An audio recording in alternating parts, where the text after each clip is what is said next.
Guys, tama po ba yung paniniwala na si Jesus Christ na yung anak, siya din po yung ama? Well, para sa akin po, mali pong paniniwala ang ganyan, mali pong pangunawa. Tama po yung sinabi ni Jesus Christ sa 1 Gs 30 na sinabi niya na ako at ang ama ay iisa. Pero hindi po nangangulugan na siya din po yung ama. Sinabi niya lang po yun kasi po merong katangian ang Diyos.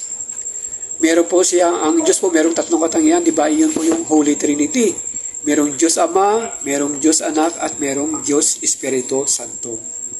At sa sinabi rin dito ni Jesus Christ sa 1:14-28, kapag binasa niyo yan guys, ilalim guys, okay, sinabi niya po dyan na mas dakila ang Ama kaysa akin. Okay? So it is very understood na hindi si Jesus Christ ang Ama. At saka nabasa rin po natin sa Holy Scripture na ilang beses din nagdasal si Jesus Christ. Okay? So, ibig sabihin talaga na guys na merong dakilang Ama kaysa kay Jesus Christ at hindi si Jesus Christ ang Ama.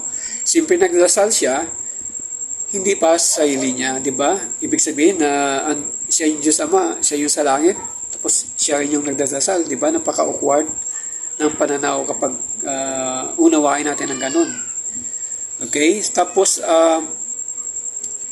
kapag magdasal tayo sa Diyos Ama, ano bang sinasabi natin sa bandang huli? Ano bang sinasambit natin? Nananalangin po kami sa pamamagitan ni Hesus Kristo na yung anak na aming Panginoon. Amen. Okay? So dyan po nangulugan na hindi tayo makakating sa Diyos Ama kung hindi sa pamamagitan ng kanyang anak na si Hesus Kristo. So napakaliwanag po na hindi si Jesus Christ ang Ama. Okay po?